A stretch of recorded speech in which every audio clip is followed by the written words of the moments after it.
آمد ماہ خدا ہے، آ گیا رمضان ہے، آمد ماہ خدا ہے، آ گیا رمضان ہے، نور کی برسات میں اب آ گیا رمضان ہے، برکات رمضان آیا، برکات رمضان۔ الحمدللہ رب العالمین والعاقبۃ للمتقین والصلاة والسلام علی سید الانبیاء والمرسلین۔ مرحبا صد مرحبا، پھر آمد رمضان ہے۔ ناظرین اکرام، السلام علیکم ورحمۃ اللہ وبرکاتہ۔ الحمدللہ آج عشرہ مغفرت، اس ماہ مقدسہ میں جو دوسرا عشرہ ہے، اس ماہ مبارکہ کو جو 3 عشروں میں تقسیم کیا گیا ہے، اس کا دوسرا عشرہ آج اس کی پہلی شب ہے۔ اللہ اکبر۔ یہ وہ عشرہ ہے جس میں بے حساب مغفرت اللہ رب العزت عطا فرماتا ہے۔ ناظرین اکرام، الحمدللہ رحمتوں اور برکتوں والے مہینے میں جو عشرہ رحمت تھا، بڑی جستجو اور بڑی لگن کے ساتھ اللہ رب العزت کی عبادت و ریاضت میں گزارا، اور آج جو ہمارے پروگرام میں اور آج جو برکات رمضان ٹرانسمیشن کی یہ 11ویں نشست، 11ویں بزم ہے، جس کو آپ دیکھ رہے ہیں برکاتی اسلامک اسٹوڈیو پر، اور آج کے اس پروگرام میں جو ہمارے ساتھ شریک ہیں، جو اس پروگرام کا آغاز کریں گے، اور ہمارے جو سیگمنٹس ہیں ان کو ترتیب اسی طرح سے ان کی ترتیب رہے گی۔ اور پہلا جو سیگمنٹ ہے ہمارا برکات قرآن، اور ہمارے ساتھ شریک ہیں چھوٹے اور ننھے منع قاری محمد افتخار، جو کہ اس پروگرام کا آغاز کریں گے کلام رحمان سے۔ تو میں گزارش کروں گا اپنے اس چھوٹے قاری سے، قاری وہی ہے جو قرآن کو خوبصورت برکات رمضان بنا کر پڑھے، اسی کو قاری ہی کہا جاتا ہے۔ تو ضروری نہیں کہ وہ قد و قامت سے بڑا ہو، چھوٹے بھی ہوتے ہیں جو قرآن کو خوبصورت بنا کر قرآن کو اس طرح پڑھتے ہیں جس طرح اللہ رب العزت نے نازل کیا اور اس کے پڑھنے کا حکم دیا۔ اور ضرور آپ بھی سنیں اور اس کی برکتیں حاصل کریں۔ تو میں گزارش کروں گا وقار بھائی سے، افتخار بھائی سے، کہ قرآن مجید فرقان حمید سے اس پروگرام کا آغاز فرمائیں۔ اعوذ باللہ من الشیطان الرجیم،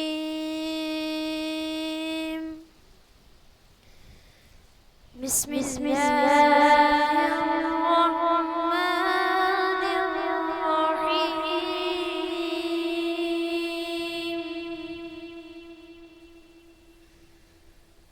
الرحمن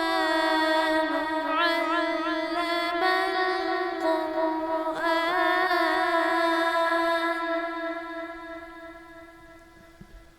خلق الإنسان علمه البيان،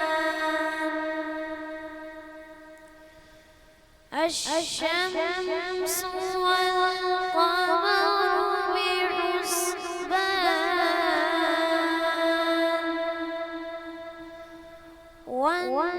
والنجم والشجر يسجدان، الرحمن علم القرآن، خلق الإنسان علمه البيان۔ سبحان اللہ، ماشاء اللہ۔ الشمس والقمر بحسبان، والنجم والشجر يسجدان، اللہ اللہ، سبحان اللہ۔ والسماء رفعها ووضع الميزان سبحان اللہ سبحان اللہ. ألا تطغوا في الميزان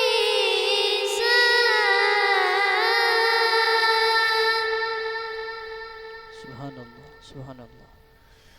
وأقيموا الوزن بالقسط ولا تخسروا الميزان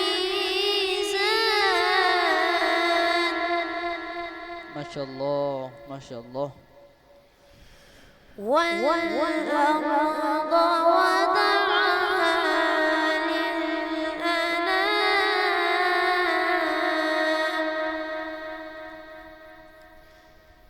فيها فاكهة والنخل ذات الأكمام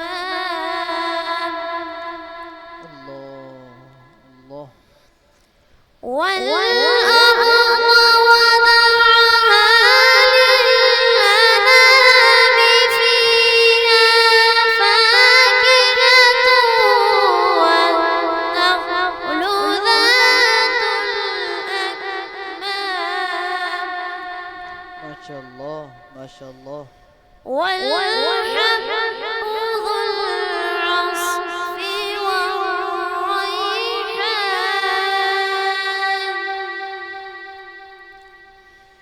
فبأي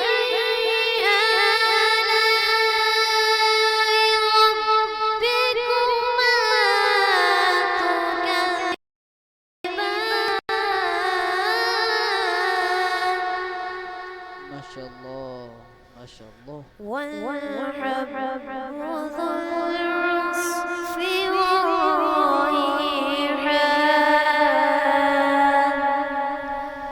فبأي آلاء ربكما تكذبان صدق الله العظيم. اللہ اکبر سبحان اللہ ماشاء اللہ. بہت ہی پیارے انداز میں کلام رحمان سے برکات قرآن سے اس پروگرام کا آغاز کر رہے تھے اور قرآن مجید فرقان حمید کو اپنے سینے میں بسا بھی رہے ہیں. ناظرین کرام اس قرآن کریم فرقان حمید کی تلاوت کر رہے تھے اور قرآن کریم کے اس حصے کی تلاوت کر رہے تھے جس میں اللہ رب العزت نے بے شمار اپنی نعمتوں کا ذکر کیا ہے اور اللہ رب العزت کا بے حد شکر گزار ہوں کہ اللہ نے یہ ماہ مبارکہ ہمیں عطا کیا. اس کا بھی ہمیں شکر ادا کرنا چاہیے. یہ بھی ایک نعمت عظمیٰ ہے اللہ اکبر جس میں حضور کی امت کو زیادہ سے زیادہ اللہ کی عبادت کرنے کا موقع ملتا ہے, زیادہ سے زیادہ راہ خدا میں خرچ کرنے کا موقع ملتا ہے. تو اس کا مقصد یہ ہے کہ یہ اللہ رب العزت کی ایک نعمت عظمیٰ ہے جس پر لوگ اس طرح کے اہتمام کرتے ہیں. ناظرین اکرام اگلا ہمارا سیگمنٹ ہے تعریف مصطفیٰ صلی اللہ تعالیٰ علیہ وسلم یعنی نعت رسول مقبول صلی اللہ تعالیٰ علیہ وسلم. اور جو تعریف مصطفیٰ بیان کریں گے وہ بہت خوبصورت آواز میں الحمدللہ قرآن بھی پڑھتے ہیں اور ثناخوانی بھی کرتے ہیں, حضور کی تعریف بھی کرتے ہیں. محترم جناب محمد ایاز گیلانی, سید ایاز گیلانی, ان سے میں گزارش کروں گا کہ تعریف مصطفیٰ صلی اللہ تعالیٰ علیہ وسلم حضور کی ثناخوانی ہمارے سامعین کی سماعت نظر فرمائیں. اعوذ باللہ من الشیطان الرجیم بسم اللہ برکات رمضان برکات رمضان برکات اللہ الرحمن الرحیم. السلام علیکم ورحمۃ اللہ وبرکاتہ. وعلیکم السلام ورحمۃ اللہ وبرکاتہ. صلی اللہ علیہ یا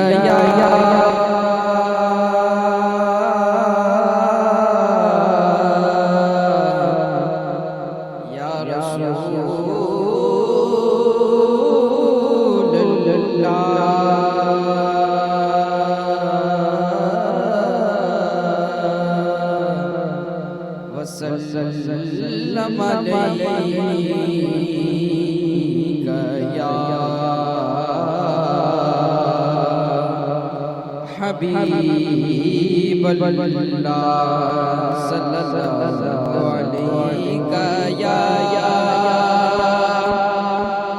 رسول اللہ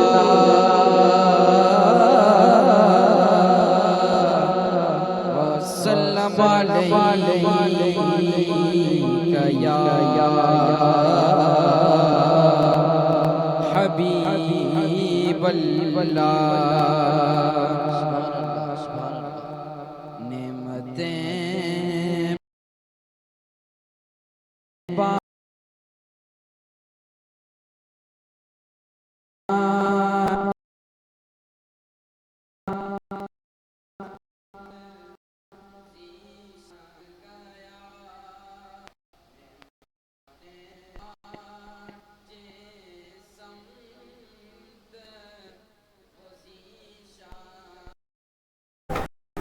آج لے ان کی پناہ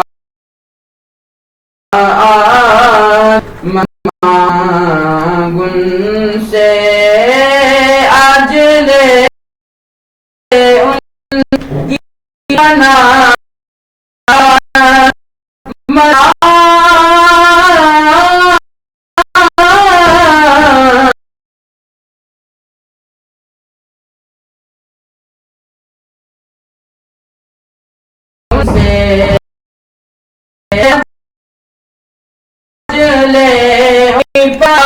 جہان سے نہ پانے کہ قیامت میں اگر مان گیا پھر نہ پانے کہ قیامت میں اگر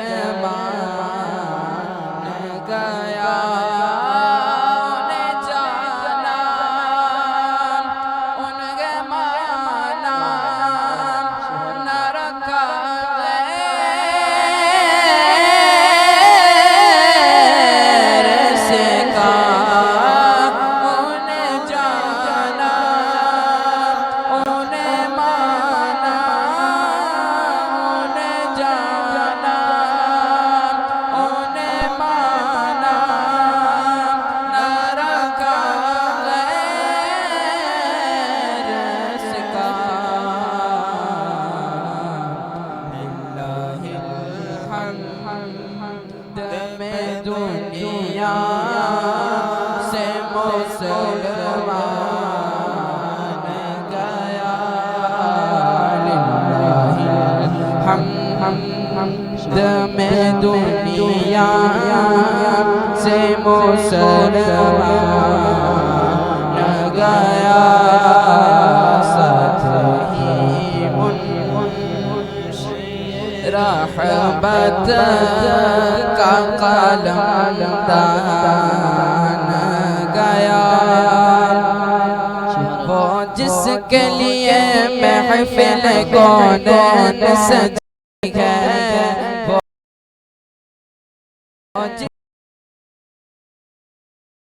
جس کے محفل کونین جی پھر کے وہی ہے وہ ہاشمی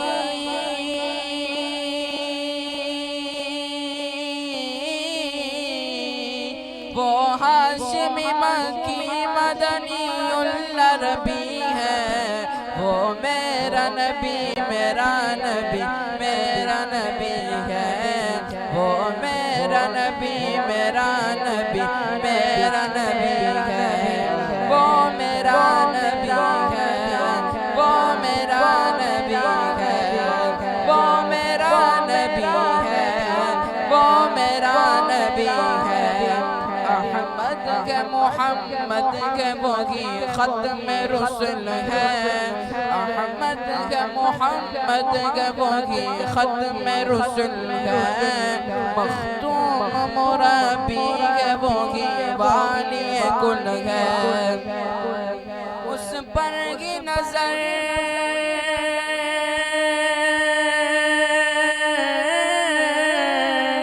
اس پر کی نظر سارے زمانے کی لگی ہے وہ میرا نبی میرا نبی میرا نبی ہے وہ میرا نبی میرا نبی میرا نبی ہے وہ میرا نبی ہے وہ میرا نبی ہے وہ میرا نبی ہے وہ میرا نبی ہے اللہ کا فرما علم نشرح لك صدرا اللہ کا فرما علم نشرح لك صدرا منسوب ہے جس سے ورفعنا لك ذکرا جس ذات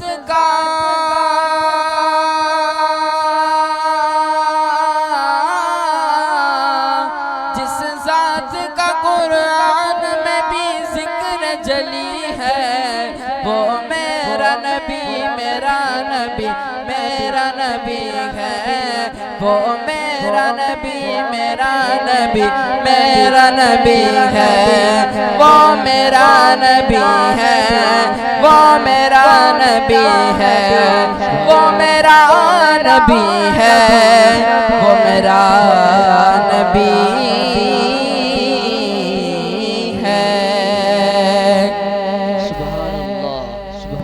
ماشاءاللہ بہت بہت شکریہ سید ایاز گیلانی صاحب آپ کا۔ ناظرین کرام بہت ہی پیارے انداز میں بہت ہی خوبصورت انداز میں تعریف مصطفیٰ صلی اللہ تعالیٰ علیہ وسلم بیان کر رہے تھے۔ نعت رسول مقبول صلی اللہ تعالیٰ علیہ وسلم سے آپ کے قلب اذان کو منور اور معطر فرما رہے تھے۔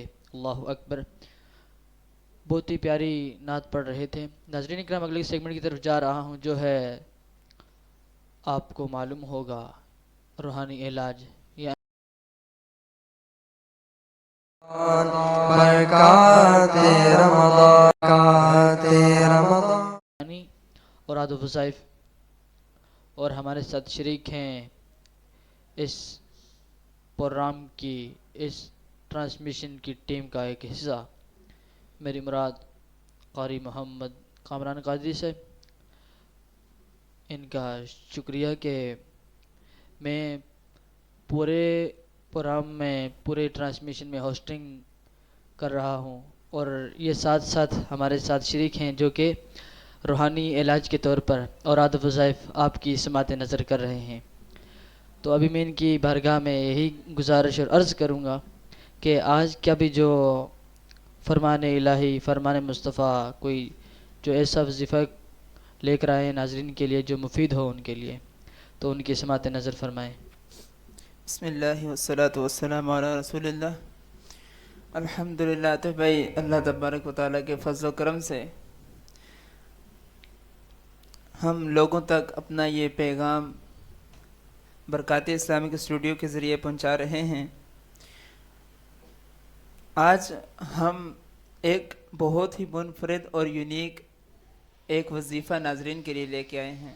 ماشاءاللہ، ویسے تو ہم پہلے بہت وظیفے بتا چکے، لیکن آج ہمارے وہ ناظرین جو شاید اس وظیفے کے انتظار میں ہوں گے، بالکل ہوں گے یار ہمارا یہ وظیفہ کب بتائیں گے، بالکل۔ تو آج ہم وہ وظیفہ لے کے آئے ہیں۔ وہ وظیفہ کس کے لیے ہے؟ یعنی وہ لوگ جو اولاد نرینہ سے محروم ہیں۔ اللہ، بہت سارے لوگ ہوتے ہیں کہ جن کی اولاد نہیں ہوتی، تو بہت سارے لوگ ایسے ہیں جن کی اولاد ہوتی ہے لیکن نافرمان ہوتی ہے۔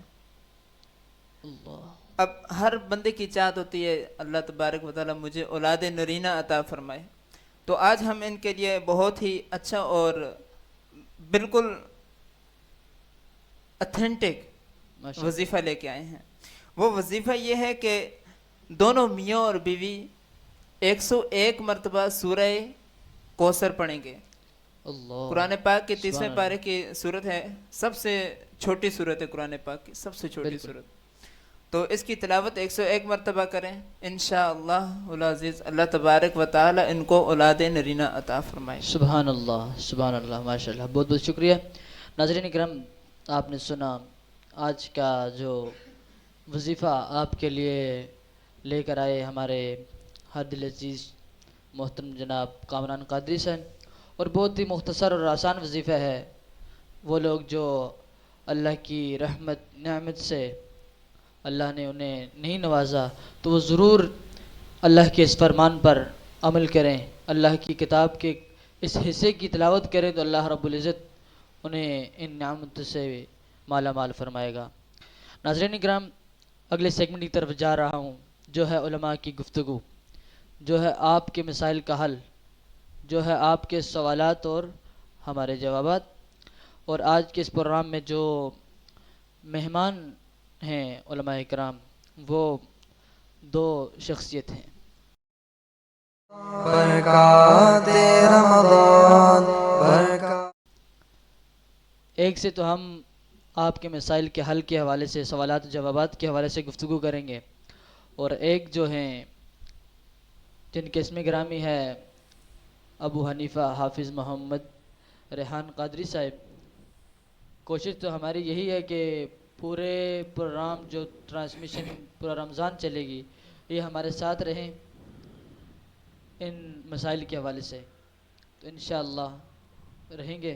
اور گزشتہ جو ہمارا ایک عشرہ رحمت گزر چکا ہے، تو اس میں ہم نے اس سیگمنٹ کو شامل نہیں رکھا تھا، صرف اس میں موضوعات پر علماء اکرام گفتگو کرتے رہے ہیں، اور انشاءاللہ آگے والے جو دو عشرے ہیں اس میں مسائل کے حوالے سے بھی گفتگو کی جائے گی۔ اور جس موضوع آج ہم نے چوائس کیا ہے وہ عشرہ رحمت ہمیں الوداع کیا گیا، اور عشرہ مغفرت کی آج پہلی شب ہے، اس پر انشاءاللہ گفتگو فرمائیں گے، اور ہمارے ناظرین بھی اس موضوع پر ضرور سماعت کرنے کی انہیں بھی تڑپ ہوگی کہ اس موضوع پر بھی ہمیں کچھ ایسا علم ملے، ایسی باتیں ملیں جو کہ آگے آنے والے دنوں میں، آگے جو یہ عشرہ ہے ان 10 دنوں میں ہمیں کس طرح سے عبادت کرنی چاہیے، کیا کیا ایسے کام کرنے چاہیے جس سے اللہ اور اللہ کا حبیب راضی ہو۔ وہ ہے ہمارے ہر دل عزیز شخصیت محترم جناب محمد رفیق قادری اتاری صاحب۔ ان دونوں علماء اکرام کو، مہمان گرامی کو میں اپنی طرف سے خوش آمدید کہوں گا۔ ناظرین اکرام، سب سے پہلے تو میں آج کے اس موضوع کے حوالے سے گفتگو اور آپ کی سماعت کرنے کے لیے گزارش کروں گا محترم جناب محمد رفیق قادری صاحب سے کہ علامہ صاحب، موضوع ہم نے دن کے مناسبت سے ایک رکھا ہے، کیونکہ عشرہ رحمت الوداع کہہ گیا، ہو سکتا ہے ایسے بہت سارے کام ہم سے ہوئے ہوں گے جن سے اللہ اور اللہ کا حبیب ناراض ہوتا ہے، اور کوشش تو ہماری یہی رہی ہے کہ ہر وہ کام کیا جائے جس سے اللہ اور اللہ کا حبیب راضی ہو، عبادت میں خشوع و خضوع سے عبادت کی کیا جائے، لیکن پھر بھی انسان ہے، انسان یہ خطا کا پتلا ہے، اس سے ہوں گی بہت ساری ایسی غلطیاں۔ آگے آنے والا جو عشرہ مغفرت ہے، تو اس حوالے سے آپ ہمارے ناظرین کی اس طرح رہنمائی فرمائیے کہ آنے والے جو دن ہیں ہمیں اس میں اچھے انداز سے ان دنوں کو گزارنا چاہیے، ایسے کام کرنے چاہیے جن کا اللہ اور اللہ کے حبیب نے حکم دیا ہو اور جن سے اللہ اور اللہ کا حبیب راضی ہو۔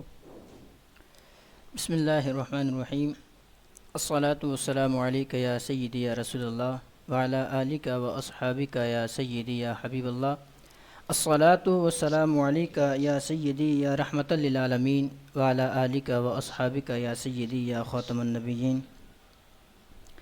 سب سے پہلے آپ کا بہت شکریہ اور آپ کی پوری ٹیم کا۔ اللہ رب العزت آپ کی اس کاوش کو، اس محنت کو دن دگنی رات چگنی ترقیاں نصیب فرمائے، آمین۔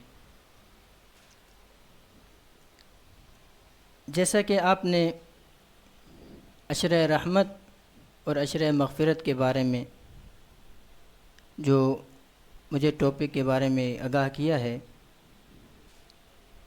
سب سے پہلے تو اگر ہم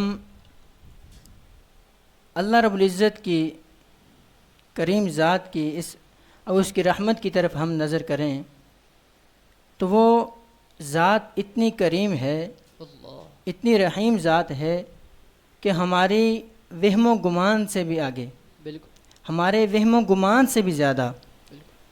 دیکھیں رمضان المبارک میں 30 دن ہیں، 30 روزے ہوتے ہیں۔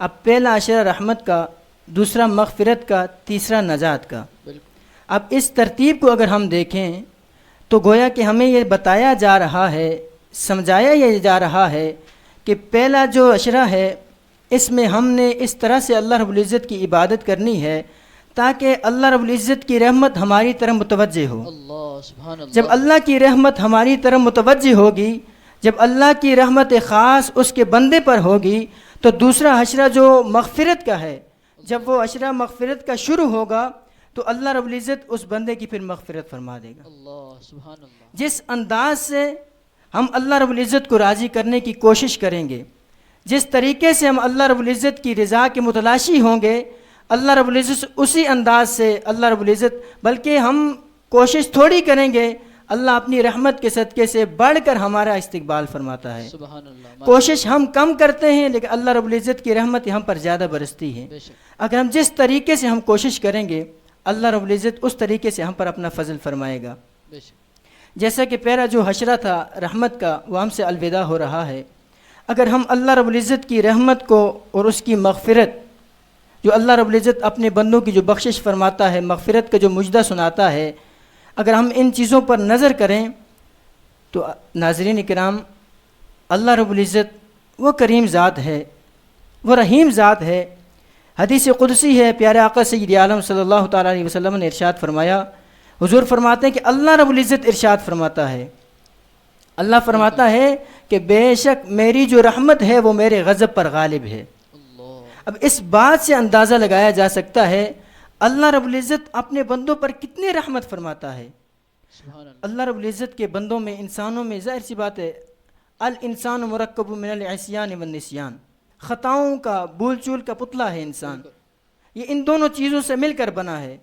لیکن انسان سے بھول چوک بھی ہوتی ہے، غلطیاں بھی ہوتی ہیں، لیکن اگر ہم صرف غلطیوں کو دیکھیں تو اور ہم اللہ کی رحمت سے مایوس ہو جائیں، یہ طریقہ بھی غلط ہے۔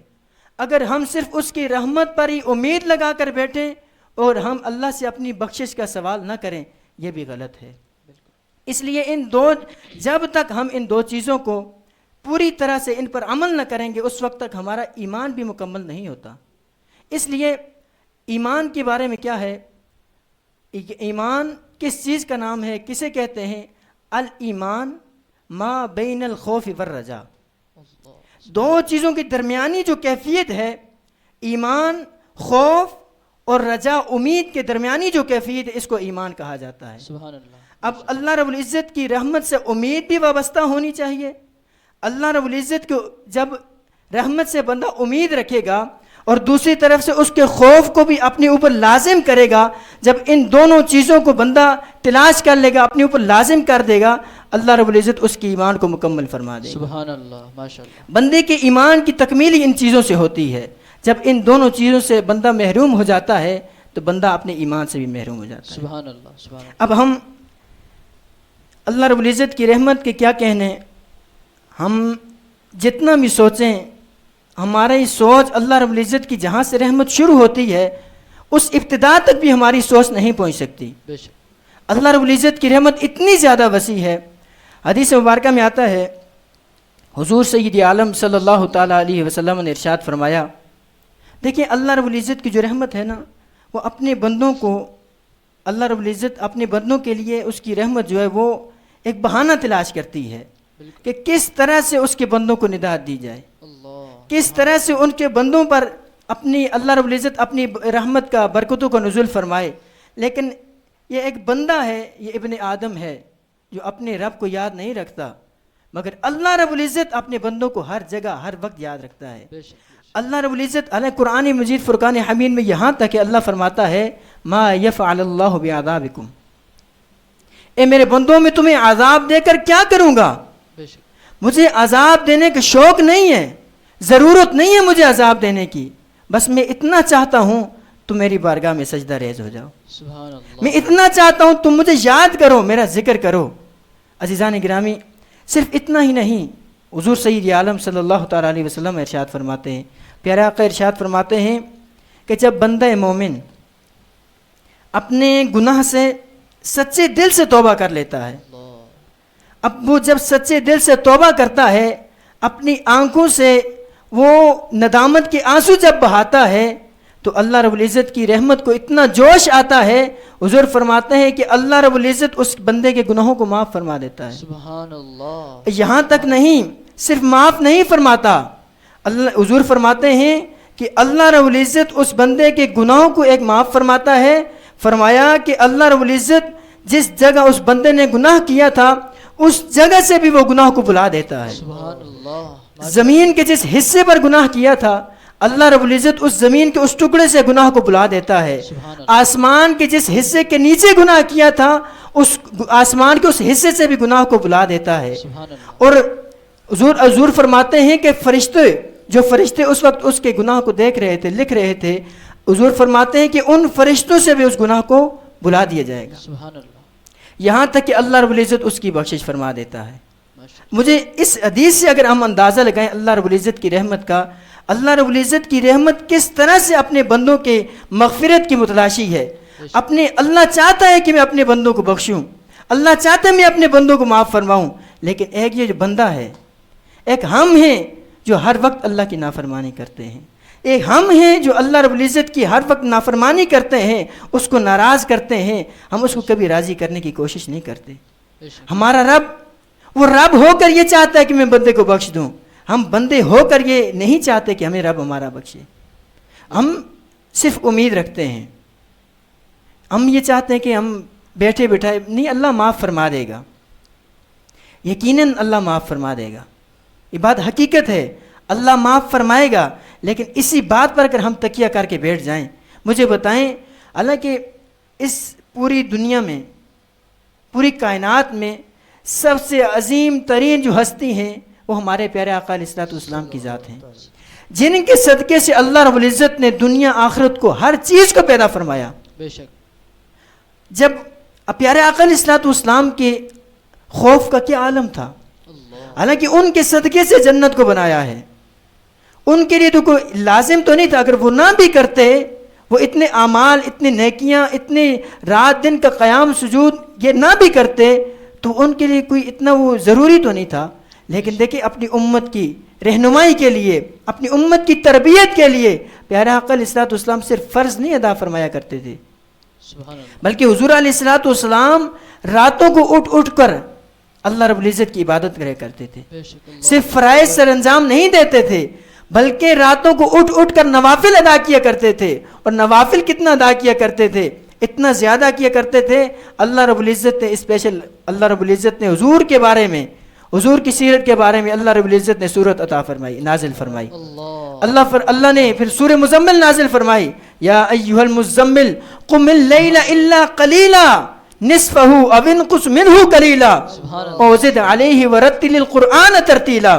اللہ نے فرمایا اے میرے محبوب آپ عبادت کیجئے، اتنا نہ کیجئے، اپنے آپ کو مت تھکائیے، آپ آدھی رات کیجئے، قلیل قیام کیجئے، بلکہ اس سے بھی تھوڑا کر لیں، آدھی رات یا تو نصف رات عبادت کیجئے، نصف رات آپ آرام فرمائیے، یا تو پھر اس سے بھی کم کیجئے، تہائی حصہ عبادت کیجئے، اس کے علاوہ آپ آرام فرمائیے۔ سبحان اللہ، یہ دیکھیں اے پیارے آقا علیہ الصلوۃ والسلام، ہمارے جو نبی ہیں ان کا اللہ رب العزت کے بارگاہ میں کتنا خوف تھا، اللہ رب العزت کی رحمت سے وہ امید ان کو تھی، لیکن ساتھ میں اللہ رب العزت کی بارگاہ میں جانے کا خوف بھی تھا، اللہ رب العزت کی بارگاہ میں حاضر ہونا ہے اس بات کا ڈر بھی تھا۔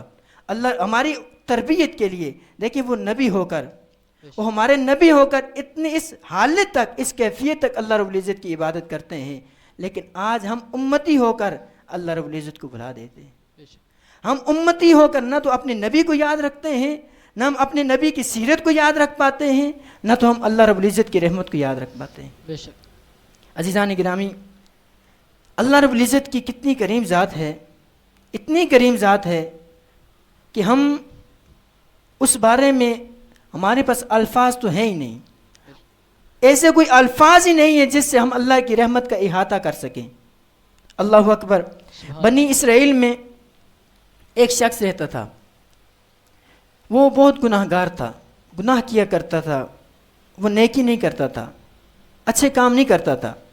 ایک مرتبہ اللہ رب العزت نے موسیٰ علیہ السلام سے ارشاد فرمایا، اے موسیٰ فلاں بستی میں جائیے، فلاں شخص کے پاس، اسے کہیے، میرا پیغام اسے سنائیے کہ اے بندے میں تجھ سے ناراض ہوں۔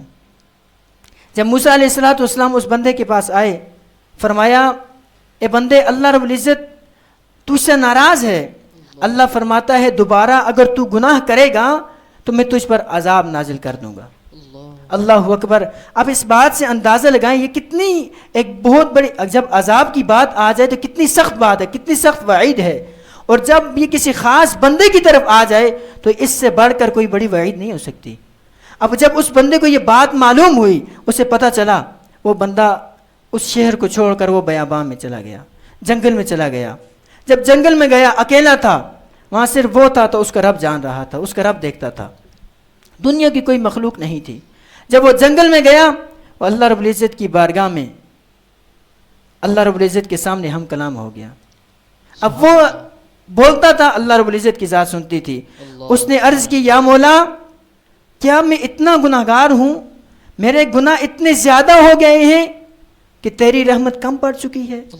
مولا کیا میرے گناہ تیری رحمت سے زیادہ ہو چکے ہیں، یا جو تیری رحمت تھی، جو تیری رحمت کی جو عظیم ایک جوش جذبہ تھا، تو اپنے بندوں پر جو رحم و کرم والا معاملہ فرمایا کرتا تھا، کیا تیری رحمت میرے گناہوں کے مقابلے میں کم ہو چکی ہے، یا تو اب اپنے بندوں پر رحم نہیں کرتا، تو نے رحم کرنا چھوڑ دیا ہے؟ مولا کیا میں نے گناہ کیے ہیں، کیا ان گناہوں کی بخشش نہیں ہو سکتی؟ کیا تیری رحمت میرے گناہوں سے کم پڑ گئی ہے؟ اللہ اکبر۔ وہ اس طرح سے اپنے رب سے ہم کلام تھا، وہ مگن تھا، وہ بالکل مدہوش تھا، اللہ رب العزت سے ہم کلام تھا، وہ باتیں کر رہا تھا، یہاں تک کرتے کرتے جب اللہ کی بارگاہ میں ہم کلام تھا، دوسرا کوئی نہیں تھا، رب ہی تھا۔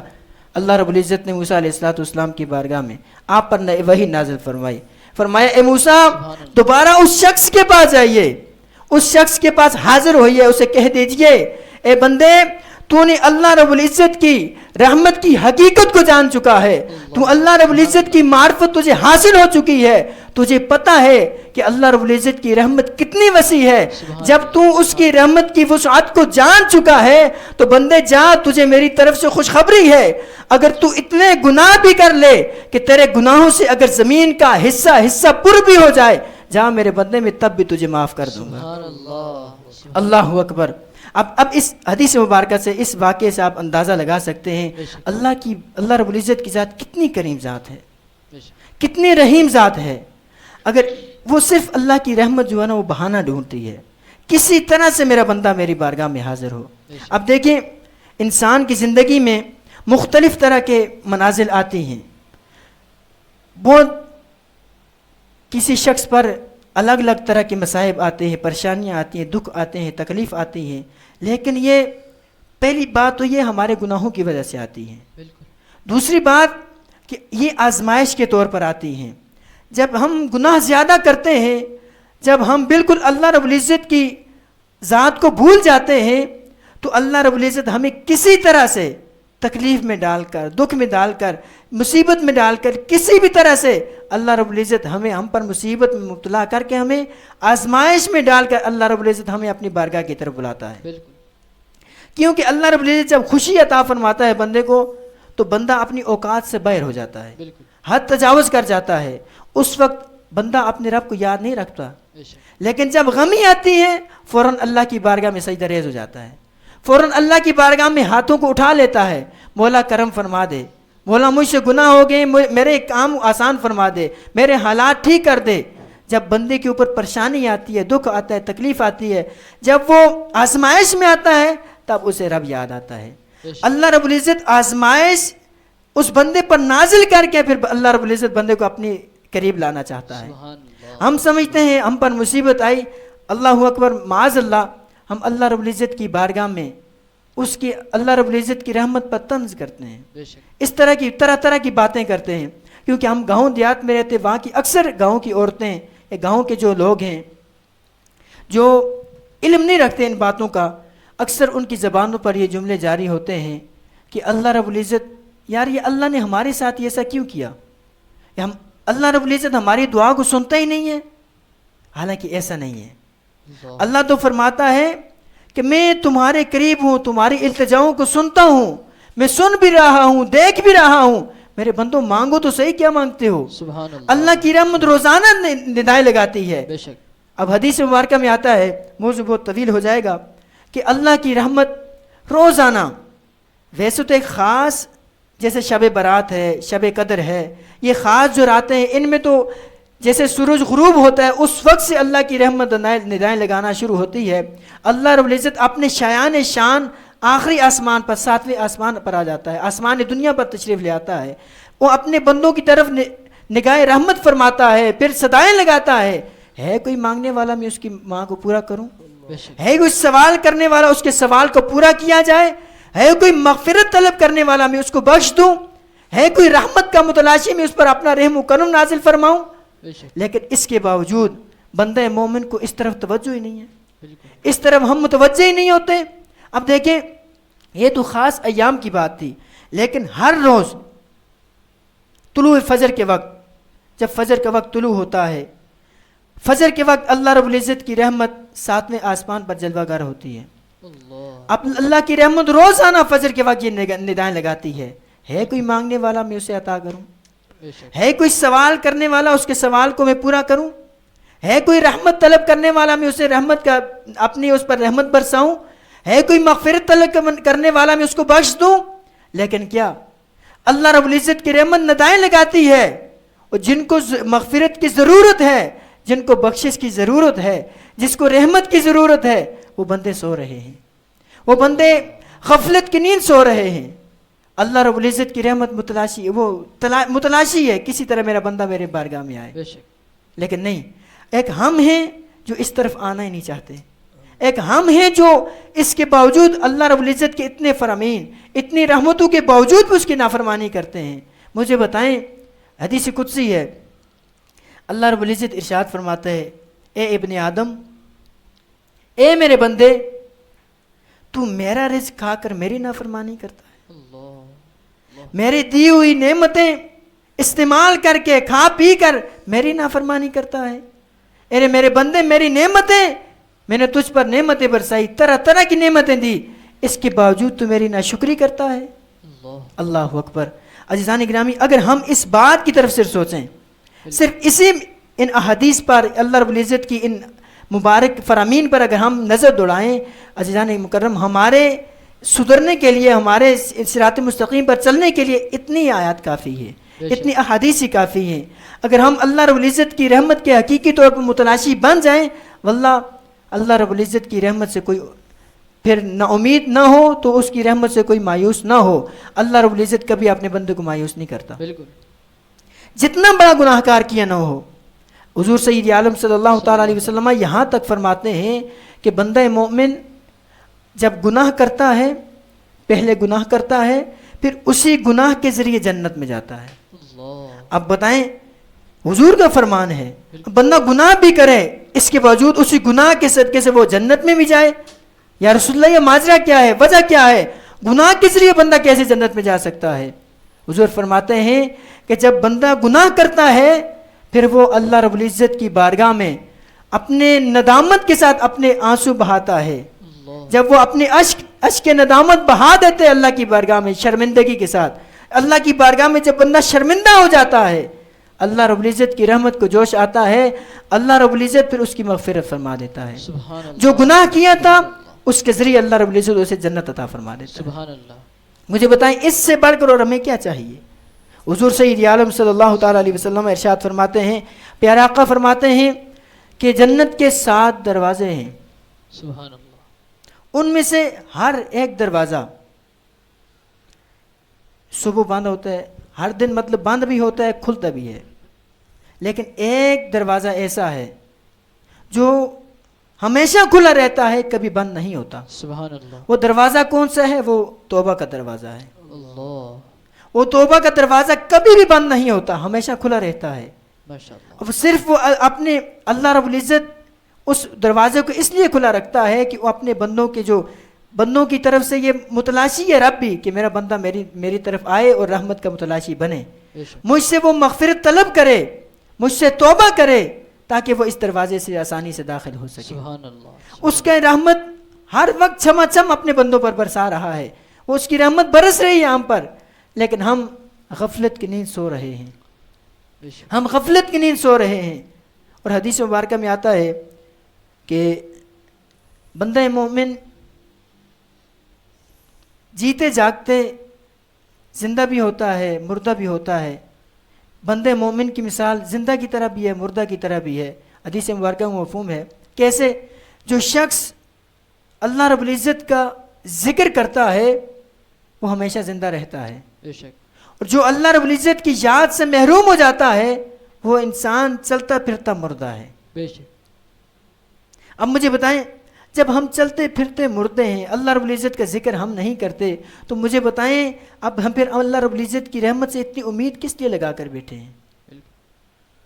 پہلے بھی میں نے آپ سے یہی عرض کی، ہمارا ایمان اس وقت کمپلیٹ ہوگا، مکمل ہوگا کہ جب تک ہم اپنے اوپر خوف کو اور اس کے بعد امید کو دونوں کو لازم کر کے رکھیں گے. ہم ایک چیز کا اگر ہم اپنے اوپر خوف کو طاری کریں گے پھر ہم اس کی رحمت سے امید نہیں رکھ سکتے، کیونکہ ہمارے اوپر خوف طاری ہے. جب خوف طاری ہوتا ہے اس کا ذہن، انسان کے ذہن منتشر ہو جاتا ہے، پھر وہ ڈرتا، جب انسان کے اوپر ڈر لاگو آ جائے تو پھر دوسری چیز کے بارے میں نہیں سوچتا. جب ہم اللہ کی رحمت سے امید لگائے بیٹھیں گے پھر ہم نیک اعمال نہیں کریں گے. ہمارے ذہن میں یہی ہوگا کہ اللہ بخشنے والا ہے، اور آج ہو رہا بھی یہی ہے. ہماری ناکامی کی وجہ بھی یہی ہے. آج ہم صرف یہی ایک بات کرتے ہیں، اللہ بخشنے والا ہے، اللہ بڑا غفور ہے، وہ کریم ذات ہے، وہ ہماری نمازوں روزوں کا بھوکا نہیں ہے. معاذ اللہ. عزیزان گرامی، بھوکا اللہ رب العزت بالکل نہیں ہے. یہ لفظ کا غلط ہے، اللہ رب العزت کے لیے ہم بول بھی نہیں سکتے. لیکن اللہ رب العزت وہ صرف حقیقت ہے کہ اللہ رب العزت کے سامنے بندے کے اعمال، لازمی نہیں ہے کہ بندہ اپنے اللہ رب العزت کی بارگاہ میں اس کے اعمال کی وجہ سے بخشا جائے.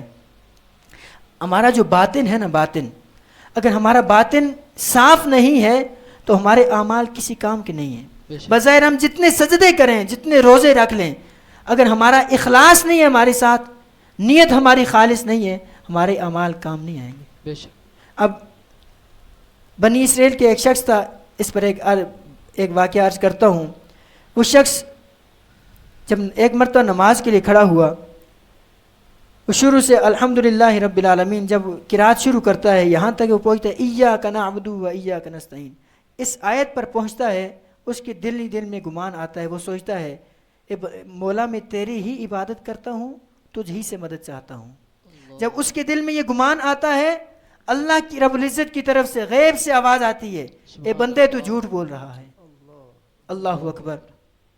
تو میرے لیے عبادت نہیں کرتا، تو اپنے کپڑوں کے لیے عبادت کرتا ہے. اللہ اکبر. جب اس شخص نے یہ سنا، اس شخص نے اپنے سارے کے سارے جو کپڑے تھے اس سارے غریبوں میں تقسیم کر دیے، اللہ کی راہ میں وقف کر دیے. اس نے صرف ایک سوٹ اس کے بعد بچ گیا جو اس نے پہنا تھا. دوبارہ کھڑا ہوا، شاید اب اللہ رب العزت کی طرف سے رحمت کو امید تھی، دوبارہ یہ آواز نہیں آئے گی.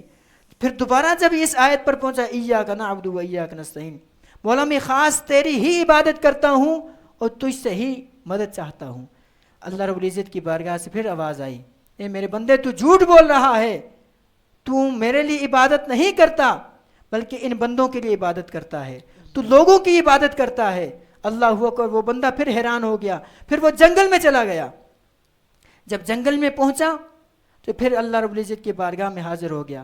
جب پھر دوبارہ اس نے سورہ فاتحہ سٹارٹ کی، جب اس آیت پر دوبارہ پہنچا پھر شروع کی ایاک نعبد و ایاک نستعین، مولا میں خاص تیری عبادت کرتا ہوں، تجھ سے ہی مدد چاہتا ہوں. اللہ کی بارگاہ سے پھر آواز آئی، بندے تو جھوٹ بول رہا ہے، تو میری عبادت نہیں کرتا، میری عبادت نہیں کرتا، تو اپنے مال کی عبادت کرتا ہے، اپنی دولت کی عبادت کرتا ہے. وہ شخص امیر تھا، گھر میں گیا، جتنا مال تھا اللہ کی بارگاہ میں وقف کر دیا، اللہ کی بارگاہ میں خرچ کر دیا. جب دوبارہ آ کر نماز کے لیے کھڑا ہوا، جب دوبارہ اس نے سورہ فاتحہ سٹارٹ کی، دوبارہ جب وہ اس آیت پر پہنچا ایاک نعبد و ایاک نستعین، مولا میں خاص تیری ہی عبادت کرتا ہوں، تجھ سے ہی مدد چاہتا ہوں۔ اللہ اکبر۔ جب دوبارہ اس آیت پر پہنچا، اللہ رب العزت کی بارگاہ سے آواز آئی، میرے بندے تو سچ کہہ رہا ہے، اب تو سچ کہہ رہا ہے۔ پہلے تو نے عبادت کی، تیرے ذہن میں میری خیال نہیں تھا، تجھے میں یاد نہیں تھا، تیرے ذہن میں کپڑوں کا گمان تھا، تو کپڑوں پر اتراتا تھا۔ دوبارہ جب تو عبادت کی تو اپنے مال کے پیچھے لگا تھا، اس کی سوچ تھی تیری ذہن میں۔ دوبارہ تو پھر عبادت کے لیے کھڑا ہوا، پھر ہمارے ذہن میں شہرت تھی، ریاکاری تھی، تاکہ لوگ ہمیں دیکھیں۔ آج ہمارا بھی یہی حال ہے، اگر ہمیں کوئی دیکھ رہا ہو ہم بالکل سیدھے کھڑے ہوتے ہیں، اگر ہم دیکھتا کوئی نہ ہو ہماری حالت ہی بگڑی ہوتی ہے، ہم اس طرح سے اللہ رب العزت کی عبادت نہیں کرتے۔ اب مطلب یہ ہوا، مفہوم اس کا یہ نکلا، جب تک ہمارا باطن درست نہیں ہے ہمارے ظاہر کی اہمیت نہیں ہے۔ بے شک اگر ہمارا باطن درست ہے، ظاہر میں کچھ نہیں ہے، پھر اللہ کی رحمت سے امید لگا سکتے ہیں، اللہ رب العزت ضرور کرم فرمائے گا۔ عزیزان گرامی، یہ رحمت کا حشرہ جو عشرہ تھا ہم سے رخصت ہو چکا، اب مغفرت کا عشرہ شروع ہو چکا ہے، اسٹارٹ ہو چکا ہے۔ ہمیں چاہیے اللہ رب العزت کی بارگاہ میں سچے دل سے توبہ کریں۔ بے شک اپنی زندگی میں جتنے گناہ ہو چکے ہیں اللہ کی بارگاہ میں سچے دل سے توبہ کریں۔ مولا کرم فرما دے، ہم گناہ گار ہیں، سیاہ کار ہیں، خطا کار ہیں، بدکار ہیں، مولا کمینے ہیں، ہم کچھ نہیں کر پائے۔ مولا تو کریم ہے، تو رحیم ہے، تو غفور ہے۔ مولا اپنی شان کریم کے صدقے کرم فرما دے، اپنی شان رحیمی کے صدقے رحم فرما دے۔ مولا اپنی شان غفوری کے صدقے ہماری بخشش فرما دے۔ اللہ رب العزت کی رحمت سے امید ہے، اللہ رب العزت اپنے بندوں کی بخشش کے لیے ضرور کرم فرمائے گا، اپنے بندوں کو بخش دے گا۔ عزیزان گرامی، اللہ کی رحمت سے کبھی نا امید نہ ہونا چاہیے۔ بے شک اب بنی اسرائیل میں ایک شخص تھا جو 20 سال لگاتار اللہ رب العزت کی عبادت کرتا رہا، 20 سال لگاتار متواتر۔ اب اگلے 20 سال آئے، وہ لگاتار اللہ رب العزت کی نافرمانی میں گزارے۔ جب اس نے آئینہ دیکھا، عمر زیادہ ہو چکی تھی، داڑھی سفید ہو چکی تھی، جب اس نے اپنی داڑھی دیکھی سفید ہو چکی تھی، اس پر بڑھاپا جاری ہو گیا تھا، اس نے دیکھا تو اس کے ذہن میں خیال آیا، کاش اگر اس وقت میں مر گیا تو میرا کیا حل ہوگا۔ اپنی جو زندگی اصل تھی اس کو بھی میں نے ضائع کر دیا، جو میں نے نیکیاں کی تھی گناہ کر کے ان کو بھی ضائع کر دیا، اب میں اگر مر گیا میں کیا کروں گا۔ وہ بندہ دوبارہ اللہ کی بارگاہ میں حاضر ہوتا ہے، عرض کرتا ہے، مولا میں نے تیری عبادت کی، تیری فرما برداری کی، تو نے مجھے اپنا قرب عطا فرمایا۔ بولا پھر تیری نافرمانی کی، میں تجھ سے دور ہو گیا، تیری رحمت سے میں دور ہو گیا۔ بولا کیا اب اگر میں توبہ کروں کیا تو میری توبہ قبول فرما لے گا؟ اللہ اکبر۔ غیب سے ندا آتی ہے، اے میرے بندے، جب تو میری عبادت کرتا تھا میں نے تجھے اپنی رحمت کا مجدہ عطا فرمایا تھا، اپنا قرب نصیب فرمایا تھا۔ اے میرے بندے، جب تو نے میری نافرمانی کی ہم نے بھی تجھے بلا دیا تھا، اب اگر تو دوبارہ میری طرف لوٹ کر آ گیا ہے، جا، اب بھی تجھے ہم اپنی رحمت سے مایوس نہیں کریں گے، اب بھی تیری ہم بخشش فرما دیں گے۔ سبحان اللہ، اللہ اکبر۔ اب اس سے بڑھ کر ہمارے لیے اور کچھ نہیں ہے۔ اب یہ جو پیارے آقا علیہ الصلوۃ والسلام نے ہمیں جو تعلیمات دی ہیں، پیارے آقا علیہ الصلوۃ والسلام کی جو سیرت مطہرہ ہمارے سامنے، ہمارے لیے ایک ماڈل ہے، نمونہ ہے، اس کو دیکھ کر ہم اپنی زندگی کو بسر کر سکتے ہیں، ان کو دیکھ کر ہم اسی سے سیکھ سکتے ہیں۔ یہ ساری چیزیں ہمیں اس وقت تک سمجھ آئیں گی جب ہم اپنے پیارے آقا علیہ الصلوۃ والسلام کی مبارک سیرت کو اپنے سامنے رکھ کے اپنی زندگی بسر کریں گے۔ تو اللہ رب العزت توبہ کرنے والوں کو بڑا محبوب رکھتا ہے۔ اللہ رب العزت ارشاد فرماتا ہے، ان اللہ یحب التوابین ویحب المتطہرین۔ اللہ فرماتا ہے، اللہ رب العزت بہت زیادہ توبہ کرنے والوں کو محبوب رکھتا ہے، بہت زیادہ پاک و صاف رہنے والوں کو محبوب رکھتا ہے۔ اور اللہ رب العزت نے اس دنیا کو پیدا فرمانے سے کئی سال پہلے عرش کے 4 پایوں پر اس آیت کو نقش فرما دیا تھا، لکھ دیا تھا، وَإِنِّي لَغَفَّارٌ لِمَن تَابَ وَآمَنَ وَعَمِلَ صَالِحًا، کہ بے شک میں ضرور بخشنے والا ہوں، لمن تابا، اس کو جو توبہ کرتا ہے، وآمن وعمل صالحا، توبہ کرے، ایمان لائے، پھر اس کے بعد نیک اعمال کرے۔ سبحان اللہ۔ اب یہ ایک مرتبہ سچے دل سے جب توبہ بندہ کر لیتا ہے، جب اس کے بعد پھر نیک اعمال کرنا شروع کر دیتا ہے، اللہ رب العزت کسی بندے کو اپنی رحمت سے مایوس نہیں کرتا۔ بے شک اللہ رب العزت کی رحمت بڑی وسیع ہے، بڑی وسیع ہے، بہت ہی زیادہ وسیع ہے. اب آپ کو کیا بتائیں، یہ ایک بہت لمبا موضوع ہے. بے شک. اللہ کی رحمت کی جب بات آئے تو کوئی بھی دنیا کی پوری دنیا اگر اس کی رحمت کی اگر تعریفیں کرنا شروع کر دے، بیان کرنا شروع کر دے، اس کی رحمت کا احاطہ نہیں ہو سکتا. بے شک. آخر میں ایک حدیث مبارکہ بیان کر کے اجازت چاہوں گا. حضور سید عالم صلی اللہ تعالیٰ علیہ وسلم ارشاد فرماتے ہیں کہ اللہ رب العزت کی بارگاہ میں جب کوئی بندہ، اس کا نیک بندہ اللہ کی بارگاہ میں دعا کرتا ہے، سوال کرتا ہے، اللہ رب العزت اس کی بارگاہ میں، جب اللہ رب العزت کی بارگاہ میں نیک بندہ جب یہ کہتا ہے یا ربی، اے میرے رب، اللہ رب العزت کی طرف سے ایک مرتبہ جواب آتا ہے، اے میرے بندے میں حاضر ہوں، مانگ کیا مانگتا ہے. اور حدیث مبارکہ میں آتا ہے جب گنہگار بندہ، سیاہکار بندہ جب اللہ کی بارگاہ میں حاضر ہو کر دعا کرتا ہے، التجا کرتا ہے، یا ربی، صرف یہ لفظ کہتا ہے یا ربی، گنہگار ہے، دل سے کہتا ہے یا ربی، صرف اتنے لفظ کہنے کی دیر ہے، اللہ کی رحمت کو جوش آتا ہے. اللہ رب العزت 3 مرتبہ ارشاد فرماتے ہیں، میرے بندے مانگ کیا مانگتا ہے، میرے بندے مانگ کیا مانگتا ہے، میرے بندے سوال کر کیا سوال کرتا ہے. اللہ اکبر.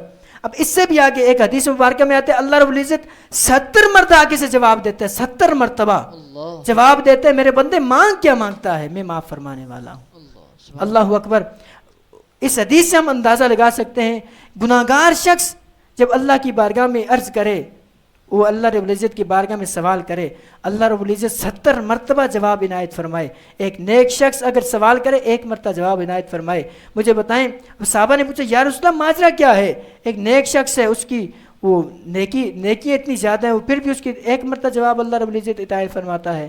حضور نے فرمایا جو نیک شخص ہیں وہ اپنی نیکیوں کو سامنے رکھ کر اللہ رب العزت کی بارگاہ میں دعا کرتا ہے، اپنی نیکیوں کے سامنے رکھ کر ان کے وسیلے سے دعا کرتا ہے. لیکن گناہگار جو ہے اس کو اپنی رب کی رحمت پر امید ہوتی ہے، اس کو پتہ ہے میرے پاس مولا کچھ بھی نہیں ہے، میں گناہگار ہوں، صرف تیری رحمت پر امید ہے، اپنی رحمت کے صدقے کرم فرما دے. جب انسان اس کی رحمت پر امید رکھ کر اللہ کی رحمت سے اللہ رب العزت کی بارگاہ میں جب مانگتا ہے، اپنے دست سوال کو دراز کرتا ہے، تو اللہ رب العزت اپنے بندے کو کبھی مایوس نہیں کرتا. اللہ رب العزت کبھی اپنے بندے کو اپنی رحمت سے محروم نہیں کرتا. تو اللہ رب العزت کی بارگاہ میں دعا ہے، اللہ پاک جو عشرہ رحمت ہم سے الوداع ہو گیا، اللہ پاک اس کے صدقے سے ہم پر اپنا رحم و کرم والا معاملہ فرمائے. اللہ رب العزت اس کے صدقے سے ہمیں عشرہ مغفرت میں اللہ رب العزت کی بارگاہ ہمیں سچی پکی توبۃ نصوحہ کی توفیق نصیب فرمائے. اللہ پاک ہم سب کو صراط مستقیم پر چلنے کی توفیق نصیب فرمائے. ہم سب کے ایمان کی اس پرفتن دور میں ہمارے ایمان کی حفاظت فرمائے. مرتے وقت ہم سب کو کلمہ طیبہ پیارے آقا سید عالم صلی اللہ تعالیٰ علیہ وسلم کا دیدار نصیب فرمائے. وآخر دعوانا والحمدللہ رب العالمین. سبحان اللہ سبحان اللہ. ناظرین کرام، آپ سن رہے تھے کہ عشرہ رحمت ہمیں سے الوداع ہو رہا ہے، بلکہ الوداع ہو گیا ہے، اور عشرہ مغفرت کی آمد ہے. اور علامہ صاحب نے بہت ہی خوبصورت انداز میں عشرہ رحمت پر اور عشرہ مغفرت پر روشنی ڈالی. اور انشاءاللہ العزیز اللہ رب العزت سے دعا ہے کہ اللہ تعالی ہمیں عشرہ مغفرت میں اللہ سے خوب مانگنے کی اور اس پر اپنے گناہوں پر توبہ کرنے کی توفیق عطا فرمائے. ناظرین کرام، ابھی میں آگے جو دوسرا ہمارا موضوع ہے آپ کے سوالات جوابات کا، آپ کے مسائل اور ان کے حل کا، اور ہمارے ساتھ علامہ صاحب محترم جناب حافظ محمد ریحان قادری صاحب تشریف فرما ہے. علامہ صاحب السلام علیکم ورحمۃ اللہ وبرکاتہ. وعلیکم السلام ورحمۃ اللہ وبرکاتہ. علامہ صاحب مزاج کیسے ہیں آپ کے، طبیعت کیسی ہے، رب العالمین علی کل حال. کیسے گزر رہے ہیں آپ کے روزے؟ اللہ کا فضل و کرم اچھے گزر. ماشاءاللہ، بہت بہت شکریہ، آپ تشریف لائے. علامہ صاحب، سب سے پہلا سوال اس طرح سے کروں گا کہ رمضان المبارک کی تقریباً 10 روزے تو گزر چکے ہیں. ہے سوال شروع کا ہی، تو سوال اس طرح سے ہے کہ جس طرح بچے کو 7 سال کی عمر میں نماز کے کہنے کے بارے میں حکم کیا گیا ہے، اور 10 سال کی عمر میں نماز نہ پڑھنے کی صورت میں مارنے کا بھی حکم کیا گیا ہے، تو کیا روزے کے بارے میں بھی یہی حکم ہے؟ اور اللہ نے روزے کو کیسے یعنی فرض ہے روزہ، تو بچوں پر کو روزے کے رکھنے کا کیا حکم ہوگا، اس بارے میں ارشاد فرمائیے۔ بسم اللہ الرحمن الرحیم۔ عاطف بھائی، جس طرح نماز کا حکم ہے کہ بلوغت پر نماز کسی بھی انسان پر، بچے پر فرض ہو جاتی ہے، تو روزے کا بھی یہی حکم ہے کہ وہ بلوغت پر روزہ اس بچے پر فرض ہو جاتا ہے۔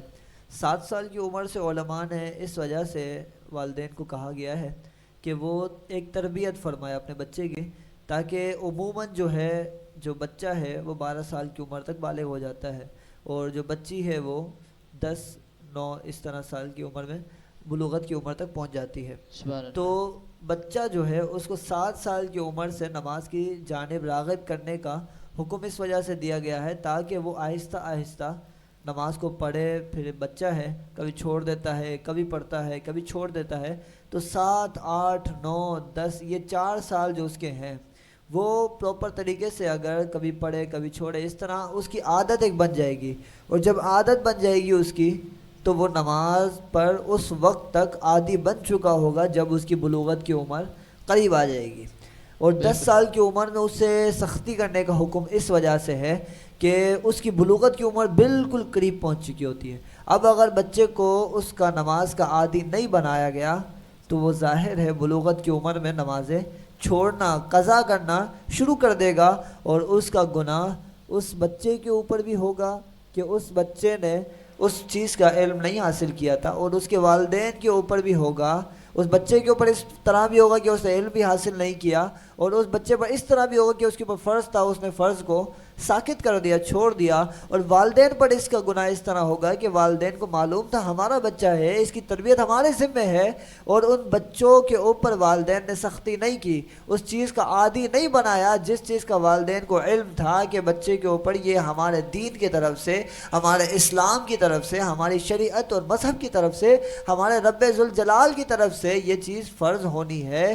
تو بچے کو اس چیز کا علم نہیں سکھایا گیا، اس چیز کی تربیت نہیں کی گئی، اس چیز کی تعلیم نہیں دی گئی، تو اس کے ذمہ دار والدین بھی پراپر طریقے سے ہوں گے۔ تو روزے کا بھی یہی حکم ہے کہ 7، 8 سال کی عمر میں بچے کو روزے کی جانب راغب کیا جائے۔ مطلب یہ نہیں ہے کہ بچے کو پورے 30 دن کے روزے رکھوائے جائیں، بلکہ یہ ہے کہ بچے کو روزے کے بارے میں بتایا جائے کہ روزہ کیا ہوتا ہے، روزہ کیسے رکھا جاتا ہے، اس کی ٹائمنگ کیا ہے، اس کے شرائط اور ضوابط اور اصول کیا ہے، اس کے قوانین کیا ہے۔ جب بچہ روزے کو سمجھنے لگ جائے پراپر طریقے سے، تو بچہ جب روزے کو سمجھنے اور اس کی معلومات حاصل کرنے میں بالکل سیٹسفائی ہو جائے تو بچے کو روزے کا حکم دیا جائے۔ سبحان اللہ۔ بچہ جب روزہ رکھنا شروع کر دے، مثال کے طور پر بچے نے روزہ رکھا، شوق میں ہی اس نے کہا کہ امی میرے کو آج روزہ رکھنا ہے، مجھے سحری میں اٹھائیے گا، تو اس سے سحری میں اٹھا دیا جائے۔ پھر کیونکہ وہ بالغ تو نہیں ہوا، 7، 8 سال اس کی عمر ہے، اس کو آغاز میں روزے کی تعلیم دی جائے، تربیت دی جائے۔ پھر اس کے بعد جب بچہ روزہ رکھ لے تو اس کو دن میں جب بھی اس کو حاجت ہو کھانے کی تو اس کو کھانا پرووائڈ کیا جائے، اس کو کھانا دے دیا جائے، اس کا روزہ توڑوا دیا جائے، کیونکہ بچے نے کوشش کی اور اس کی کوشش اتنی ہی تھی، اس کے اوپر زور زبردستی نہیں کی جائے گی بھائی تو روزہ پورا کر۔ کیوں؟ کیونکہ وہ اس چیز تک اب پہنچا نہیں ہے، اس کی عمر اس وقت تک ابھی پہنچی نہیں ہے، وہ بلوغت کی عمر کو نہیں پہنچا، تو شریعت نے یہی حکم دیا ہے کہ اس کو روزے کی تعلیم دی جائے۔ جب روزہ رکھنے کے قابل ہو جائے تو اس کو روزہ رکھوایا جائے، پھر وہ جتنی طاقت رکھے، جب تک طاقت رکھے اس وقت تک روزہ پورا کرے۔ اس کے بعد اگر کھانا طلب کرے تو والدین کے اوپر لازم ہے کہ اسے کھانا دیا جائے، اس کے اوپر کوئی سختی نہ کی جائے کہ روزہ اب انتہا تک پہنچائے۔ یہ اس وقت تک حکم ہے جب بالغ نہیں ہوا، یہ تعلیم کے لیے، تربیت کے لیے، سکھلانے کے لیے۔ اس طرح پھر جب بچہ کرتا رہے گا تو کبھی 1 سال میں 2 روزے رکھے گا، اگلے سال میں 6 رکھے گا، اس کے اگلے سال میں 12، 15 رکھے گا۔ پھر جب بلوغت کی عمر کو پہنچے گا تو انشاءاللہ بچہ اس قابل ہو جائے گا کہ وہ بچہ پورے رمضان شریف کے روزے رکھنے کی فیسیلٹی اور اس کے اندر قابلیت پیدا ہو جائے گی کہ وہ بالکل مکمل رمضان کے روزے رکھ سکے گا۔ تو جو بلوغت کی عمر سے پہلے اس کو تعلیم دی جائے، اس کو بتلایا جائے، اس کو کروانے کی کوشش کی جائے، اور جب بلوغت کی عمر کو پہنچ جائے تو اس کو مکمل روزے رکھوائے جائیں۔ سبحان اللہ، ماشاء اللہ، بہت اچھے رہنمائی آپ نے فرمائی، اور انشاءاللہ ہمارے ناظرین بھی اس مسئلے کی طرف اپنی توجہ دلائیں گے۔ اچھا علامہ صاحب، ایک اور سوال ہے، مثلاً زائد کہتا ہے کہ میری والدہ کی عمر 57 سال ہو گئی ہے اور وہ شوگر کی سخت مریض ہے، تو انہوں نے روزے نہیں رکھے، تو کیا اب وہ فدیہ دیں گے یا اس کے کوئی اور حل ہے؟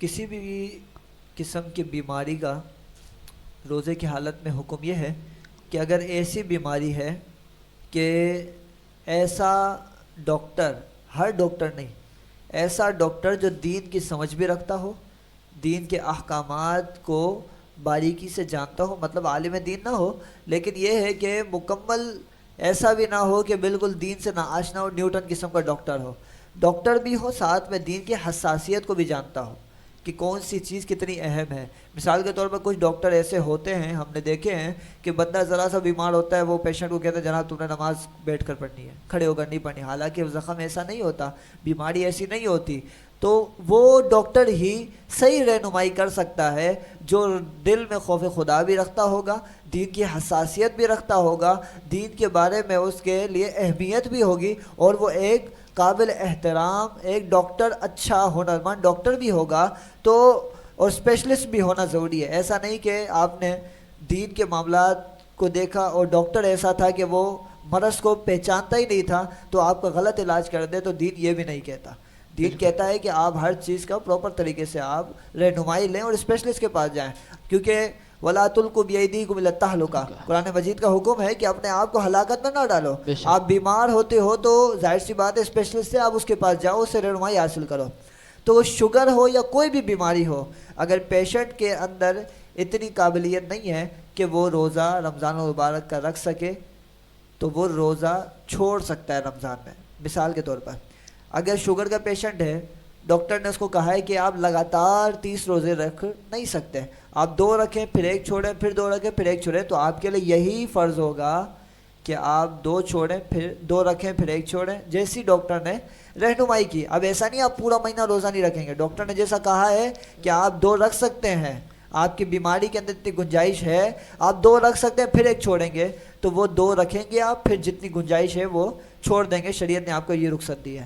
اگر ڈاکٹر نے یہ کہا ہے کہ آپ گرمیوں میں روزے نہیں رکھ سکتے، سردیوں میں رکھ سکتے ہیں، آپ کی بیماری ایسی ہے اور رمضان المبارک گرمیوں میں آ گیا جیسے ہمارے شہر کراچی میں اکثر ہوتا ہے، اور تو رمضان المبارک اگر گرمیوں میں آ گیا تو آپ رمضان المبارک میں روزے نہیں رکھیں گے، آپ رمضان المبارک میں روزے چھوڑ دیں گے، پھر سردی کا جب موسم آئے گا تو آپ اس کے اندر ان روزوں کو قضا کریں گے۔ یہ بات یاد رکھیے گا کہ بہت سے لوگ ایسا ہوتے ہیں کہ فوراً فدیہ دینا شروع کر دیتے ہیں، فوراً کفارے دینا شروع کر دیتے ہیں کہ جناب میرے والدین بیمار ہے، فدیہ دینا شروع کر دیا۔ ایسا نہیں ہوتا، فدیہ بالکل لاسٹ ٹائم پہ دیا جاتا ہے، مطلب ڈاکٹر نے بالکل ایتھینٹک بات کر دی کہ آپ کا پیشنٹ اب مستقل طور پر بیڈ پر آ گیا ہے، آپ کا پیشنٹ مستقل طور پر ایسا ہو چکا ہے کہ وہ روزہ رکھنے کی صلاحیت اور قابلیت نہیں رکھتا، وہ روزہ نہیں رکھ سکتا، اب جا کر کے، اور امید بھی نہیں ہے کہ کسی عمر کے کسی حصے میں جا کر کے وہ صحتیاب ہوگا۔ مثال کے طور پر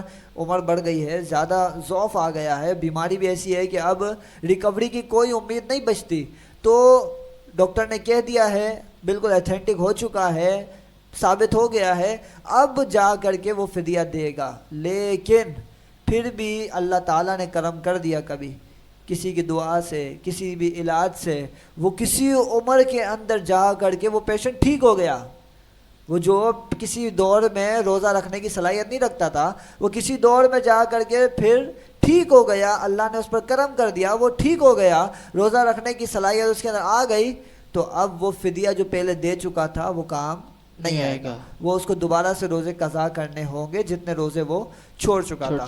بالکل یہی شرائط ہوں گی ہر بیماری کے اندر کہ صلاحیت نہ رکھتا ہو، اور جب صلاحیت رکھے تو فدیہ کام نہیں آئے گا بلکہ قضا کرنی ہوگی۔ کفارہ اور فدیہ بالکل اینڈ ٹائم پہ دیا جائے گا جب بالکل یہ یقین ہو جائے کہ اب روزہ نہیں رکھ سکتا۔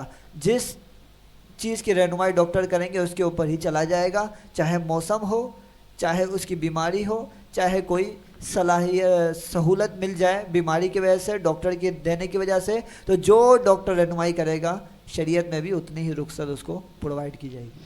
بہت بہت شکریہ۔ لمحہ صاحب ایک اور سوال ہے کہ کیونکہ رمضان المبارک کا مہینہ رواں دواں ہے اور مدارس میں چھٹیاں بھی ہو گئی ہیں، اور اس طرح یہ بھی ہے کہ بہت سارے مدارس ایسے ہوتے ہیں جن میں طلباء جو درس نظامی کے ہوتے ہیں تو ان کو پہلے چھٹیاں ہو جاتی ہیں، اور حفظ کے بچوں کو رمضان کے بیچ بیچ میں ہوتی ہیں، تو پھر وہ بچے سفر کر رہے ہوتے ہیں، اور اس کے علاوہ بھی اور بھی بہت سارے لوگ رمضان المبارک میں سفر کرتے ہیں۔ آیا کہ سفر میں روزے کا کیا حکم شرعی ہوگا، اور کتنا سفر ایسا ہونا چاہیے جس میں روزے کی گنجائش ہے، چھوڑ دینا چاہیے؟ عاطف بھائی، سفر کی اگر بات کی جائے تو میرے خیال میں آج کل کے سفر تو ایسے ہے ہی نہیں جن میں کوئی روزے میں دقت ہو۔ پہلے کے دور میں سفر ہوا کرتے تھے کہ جناب سفر اتنے ہارڈ ہوا کرتے تھے، مشکل ہوا کرتے تھے کہ گھوڑوں کے اوپر، اونٹوں کے اوپر، بعض اوقات کئی کئی میل تک پیدل سفر کیا جاتا تھا۔ پھر اگر ماضی قریب میں بھی چلے جائیں تو گھوڑے گاڑی، بیل گاڑی، ان کے اوپر بھی سفر کیا جاتا جیسے پاکستان جب مارز وجود میں آیا تھا۔ اس کے علاوہ پھر تھوڑا اور آگے چلے جائیں تو پھر فیسلٹی بسز کی آ گئی تھی، لیکن بسز بھی اتنی زیادہ کمفرٹیبل نہیں تھی، بلکہ ان کے اندر صرف سیٹیں ہوا کرتی تھی اور گاڑی چل رہی ہوتی، تو وہ بھی ایک ہارڈ سفر ہوا کرتا تھا کیونکہ گرمی کا موسم اور اس گاڑی کے اندر سفر مشکل تھا۔ لیکن آج اگر دیکھا جائے تو شاید سفر اتنا مشکل نہیں ہے، ایئر کنڈیشن بسز ہیں، عام بسز جو یہاں سے بھی شہر سے باہر جا رہی ہیں، صوبے چینج کر رہی ہیں، جتنے بھی سفر کی بسز ہیں سب کی سب میرے خیال میں سب ایئر کنڈیشن ہے، بالکل سب کے اندر فیسلٹیز پرووائڈ ہے، اور جگہ جگہ پر رکتی بھی ہے نمازوں کے لیے، افطار کے لیے، سحری کے لیے، تو میرے خیال میں ایسی کوئی وہ معاملہ نہیں ہے۔ لیکن پھر بھی اگر کسی کو دقت اور پریشانی آتی ہے تو اس کے لیے دو چیزیں ہیں۔ ایک چیز تو یہ ہے کہ سفر آپ کا شروع ہو رہا ہو صبح صادق کے وقت، مثال کے طور پر سحری کا جو وقت ہے آپ کا جب اختتام پر پہنچتا ہے، فجر کے وقت کا آغاز ہوتا ہے، سحری کے وقت کے انتہا کے وقت سے پہلے آپ نے سفر شروع کر دیا تو، اور وہ سفر ایسا مشکل تھا کہ اب آپ نے سفر شروع کر دیا، اب شریعت نے آپ کو رخصت دے دی ہے کہ آپ کو اختیار ہے آپ روزہ رکھیں یا چھوڑ دیں، لیکن وہی شرط ہے کہ صبح صادق سے پہلے وہ سفر کا آغاز ہو، یعنی سحری کا وقت ختم نہ ہوا ہو، فجر کا وقت شروع نہ ہوا ہو، تو وہ سفر جو ہے آپ کو شریعت کی جانب سے رخصت دلا دے گا کہ آپ روزہ چھوڑ سکتے ہیں۔ لیکن مستحب یہی ہے کہ آپ فرض روزہ ہے رکھ لیں۔ اگر آپ کو محسوس ہوتا ہے کہ سفر میں بہت سے لوگوں کو الٹیوں کا مسئلہ ہوتا ہے، قے ہو جاتی ہے، وومٹنگ ہوتی ہے، اور طبیعت کے خراب ہونے کا مسئلہ ہوتا ہے، تو لوگ اب گنجائش ہے کہ آپ پریشان ہوں گے، وہی شرط پہلے والی موجود ہے، بالکل، کہ صبح صادق سے پہلے شروع ہونا چاہیے اور فجر کے وقت کے سٹارٹ سے پہلے ہونا چاہیے۔ تو اب اگر آپ کو بھی ضرر آتا ہے، آپ کے ساتھ والے کو بھی کوئی نقصان پہنچ سکتا ہے اس حالت میں، تو آپ کو مستحب یہ کہ روزہ چھوڑ دیں۔ اگر آپ فٹ ہیں، آپ کی صحت اچھی ہے، آپ کو معلوم ہے میں روزہ پورا کر سکتا ہوں، تو آپ مستحب آپ کے لیے ہے کہ آپ روزہ رکھ لیں، لیکن یہ کہ اختیار آپ کو ملے گا کہ آپ روزہ رکھ لیں یا آپ چھوڑ سکتے ہیں۔ بہت بہت شکریہ۔ جی ناظرین اکرام، آپ دیکھ رہے تھے برکات رمضان ٹرانسمیشن، اور آج کی یہ جو ٹرانسمیشن 11ویں ٹرانسمیشن آپ دیکھ رہے ہیں جو کہ برکاتی اسلامک اسٹوڈیو پر نشر کی جا رہی ہے۔ اللہ رب العزت سے دعا ہے کہ اللہ رب العزت ہمیں اسی طرح اچھے اچھے پیغامات، اچھے اچھے فرمان الہی، فرمان مصطفیٰ صلی اللہ تعالیٰ علیہ وسلم آپ تک پہنچانے کی توفیق عطا فرمائے، اور آپ دیکھتے رہیں، سنتے رہیں، ہمارے ساتھ جڑے رہیں۔ السلام علیکم ورحمۃ اللہ وبرکاتہ۔